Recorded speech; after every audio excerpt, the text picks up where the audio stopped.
couple of days ago, I celebrated my 39th birthday. That's right, folks, the white flag is out. I am one more lap away from 40. Now, I've been a car guy for literally my whole life. My parents told me a story that when they handed me my first rattle, I moved it across my high chair table and made car engine noises. And ever since then, I've been obsessed with pretty much anything with wheels on it, to be honest. During this time, I've experienced a lot of different things in the automotive world. I worked at a factory building cars with my own hands. I've won car shows. I've polished cars that went on to win car shows. I've won races, both legally and... Is that flying here? I've driven all the way across the country just to go off-roading up an actual mountain. So today, I am gonna play the role of Big Brother Gearhead for you. Here are some of the things that I've learned over the years in hopes that you can avoid making the same mistakes that I've made. I had a comment on the channel the other day that actually kind of upset me. No, it wasn't this one or this one. It was this one. How does it feel living another man's dream, Tacoma and a 4Runner? Now, that's gonna get us into my first little piece of advice here. Never assume that you understand somebody's situation based on the car that they drive, and never judge somebody based on that either, because there's plenty of people driving very expensive cars out there that are broke as a joke. And there's a lot of $1 million CEOs out there that are driving their same old clapped out Chevy Suburban. I am very appreciative of my vehicles. I'm so happy with the cars that I'm fortunate enough to own. Do I think they're anything fancy or special? No, not really. Just remember that you have no idea what other people have going on behind the scenes. And me, myself, I've got stuff going on that I wouldn't wish on anybody. And that's not a complaint, because I think if you ask pretty much any person, they will have at least one thing that they can say, ooh, that is really a difficult time right now. Girls don't care about your car. Stop bragging about it to them when you're going on dates and stuff. The majority of women are not impressed when you tell them how fast your car is or how dangerous you can drive in traffic. As a matter of fact, you know what? I'm gonna call my wife for this one. Hello? Hi, babe. I'm in the garage. Hi. Are girls impressed when guys brag about their cars to them? I know. Hi, buddy. Yeah. I'm trying to talk to mommy. That's a hard no. A hard no, eh? I'd So say a hard no, yeah. if I'm like weaving in and out of traffic, trying to be all cool, and are you impressed, or are you like, get me out of this car? Get me out of this car.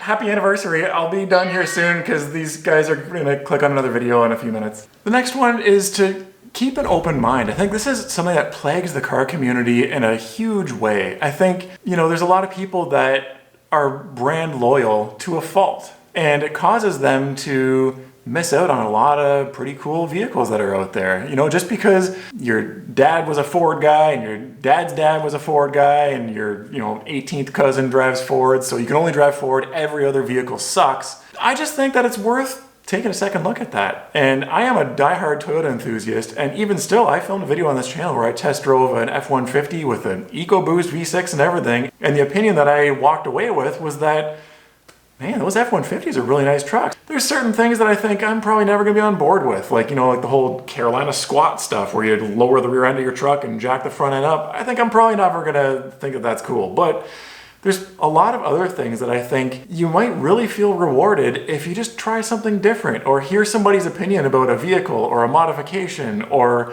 a way of driving or racing or something, and you think, you know what? Maybe I should just give it a chance. Do things for passion and not for attention. This is getting bigger and bigger in today's world with social media going crazy. It just seems like, there's less passion in the car community, and it's all about views and likes. And I know I'm being kind of hypocritical with the Canadian Gearhead brand, but one of the things that I'm working on right now is steering my brand more towards just a raw passion for vehicles. The way I see it is that cars serve two main purposes, and the first one is obviously for transportation, right? It's to get you from point A to point B.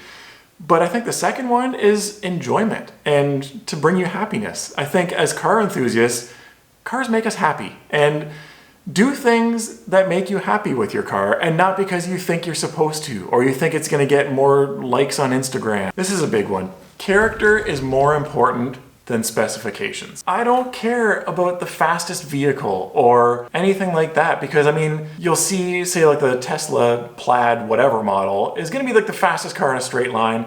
It has no character and no soul. There's no excitement other than you just press the gas pedal like it's a switch and rock it forwards. That doesn't do much for me. I like a driving experience, and The smells, the feel, the different sights, there's a lot that goes into driving a vehicle, especially something with a manual transmission or very few electronics and stuff, that it can be a really enjoyable experience. It doesn't have to be the fastest car on paper. Like this MR2 right here, yeah, it's pretty highly modified, it's pretty quick, but to be honest, there's plenty of bone stock cars right from the factory today that would absolutely walk this thing in a straight line and on paper, and even around like a road course, whatever, it doesn't matter. But are those cars going to provide the same experience as I get when I get behind the wheel of this car? This is such a unique car to drive. Just stop chasing brochures and stats and, magazine reviews and how do the cars stack up against each other. If you're shopping for something, just go out and drive it and see how it feels to you as a person. And even if you're cross-shopping, say 5 different cars, and the one that you're driving is in 5th place in terms of performance or fuel economy or off-road capability or whatever, but if it makes you feel good and you enjoy what character that vehicle has, I think that's worth paying attention to. Here's another hypocritical one for you guys.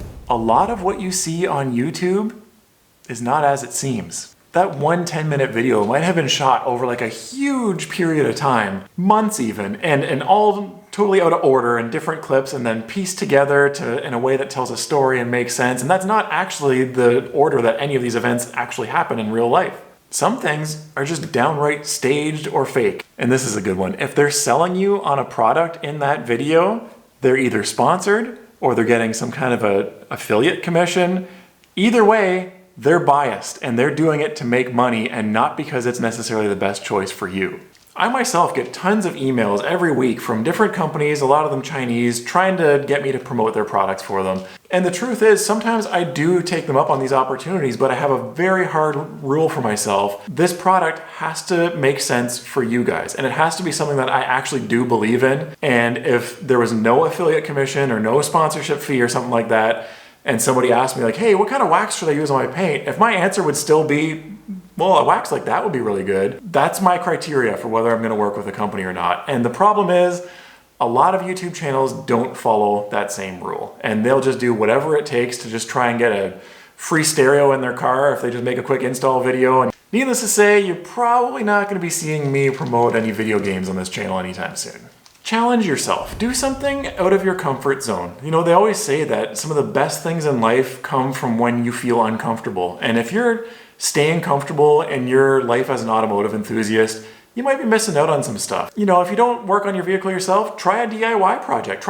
If something breaks on your vehicle, ask yourself first, is there a chance that I could fix this myself or I could learn how to fix this myself? Try taking your car to a racetrack, a road course, drag strip, whatever. Go autocrossing, go off-roading. Even something like, email your favorite creator, whether it's on YouTube or on a blog or social media. Send them a DM. Slide in somebody's DMs that you're a fan of and you'd be amazed that sometimes they answer. It's okay to just sit there and stare at your car if you want to. Don't let somebody tell you otherwise or make fun of you for it. Don't go off-roading alone. If you get stuck and you don't have a winch or something, you're screwed. Trust me. Getting a tow truck out there to haul you out of the mud is expensive, especially on a long weekend. The prices really go up. If you already have a rusty bolt loosened off and it starts to tighten up on its way out, do not crank it harder. That sucker's about to snap. Back it off a little bit and work it back and forth. That way you can free it up. If you're working on your project car and you've got a whole list of items that you're working away at, start with the most difficult ones first. Look at the list, find the ones that you're dreading the most, and start there. It's referred to by all the productivity gurus as the eat the frog rule. And they basically say, if you're given a dinner on a plate and it's all delicious stuff, but they say you gotta eat this frog too, get the frog out of the way and then have the steak and the potatoes and all the yummy stuff and you'll forget that you even had to do the frog. It kind of translates to working on cars too. If you're gonna upgrade something, do it properly or just don't do it at all. If you can't afford to do something the right way, just take your time, save up more money, or think of something else to do. But don't cut corners just to try and check off a list of having the most stuff done to your car possible. When you're drag racing, leave when the last yellow light turns on, not when the green one does. Because if you wait for the green one to turn on, the other guy's already gone. Do your research. You'd be amazed at how much stuff you can learn online for free. There is a ton of information out there. And yeah, you can pay for courses and you can go to school for things, but you can actually find almost all of that same information out there on the internet. You should probably be using a torque wrench. Behave when you're at car events. Don't be showing off for attention and try and bully people or act stupid. Don't rev your engine for no reason. Don't annoy everybody. Nobody cares. Nobody's impressed by you. Respect other people's property. Don't park too close to the person beside you. Don't lean on somebody's car. Don't ever do that. If you have your kid or your dog with you, don't let them climb on somebody's car because they're your responsibility, and if they're too young or too stupid to understand something, it's your job to teach them and you need to keep them in line. Keep a maintenance logbook from the day you buy your car. This is something that I really wish I would have done with all of my vehicles. I mean, I've got some service records from previous owners and stuff for some of these, but I just never thought to do it, and man, I regret that. I really wish I would have done that back then. When was the timing belt done on your 4.7 V8 last? When was the last time you rotated your tires? Did you do it the last time you changed the oil, or was it, oh crap, it was actually 3 oil changes ago? It's really nice to be able to have a book that you can just reference at any time and have everything written down. Most of the detailing products that you see on the market are all coming from the same 3, maybe 4 blenders, at least in North America. An automotive brand that sells t-shirts and stickers for a living is not testing and mixing and developing formulas for products all by themselves. They're just rebranding the same stuff that's already out there. And a lot of these detailing products and all of these different fancy bottles with different branding and different colors, it's actually the same formula inside all of them. Case in point, I believe there are 2 different sources of clay bars. That's it. Live within your means. As much as we love the automotive hobby and spending money on stuff and upgrading things and buying new cars and stuff, don't be reckless with it because it's just not worth it. Once you get older, if you've wasted all of your money on cool cars and now you can never afford to buy a house, or you're going to be working till you're 85 years old because you can't afford to retire, it's not worth it. And do not, by any means, finance a modification. I don't know why they have started offering that at all these businesses and all these online stores and stuff. That's a horrible idea. Don't do mods to your car that are irreversible, because if you plan on keeping it forever, at some point later in life, you're probably going to regret doing that, and your tastes are going to change, and stuff that you thought was cool when you were a teenager, when you're 45 is kind of embarrassing. Or if you do plan to eventually sell your vehicle, irreversible mods most of the time are going to diminish its value. Man, I'm so glad I didn't do some of the stuff that I wanted to do to the MR2 when I was 19 years old, now that I'm a little bit less boneheaded. Little bit. Car care is important, and that doesn't mean that you have to be a hardcore detailing enthusiast, but if you take care of your vehicle, it'll take care of you. I truly believe that. And also, the way that you care for your belongings is a pretty big representation of who you are as a person, and that's what you're putting out into the world. Look after the people that are working on your car. And that might mean, tipping them $50 cash when you go to pick up your car. It might also just mean bringing them a coffee. Or I think another very underrated way that you can bless somebody that you're having a transaction with is to just listen to them. Because so many people that are providing a service to the public are constantly spoken at. And they're told what the customer has on their mind or the problem with their car. And very few people are going to ask them, like, how's your day going? Or did you end up going to Billy's baseball game last night? How did it work out? It establishes a personal relationship with the person that you're doing business with, and that in turn causes them to do better work. And they don't want to let you down because it's almost like they see you as a friend now because you've invested in them. You've shown them that you care about them, and you're not just like, here's the money, fix my car, and let me know when it's done.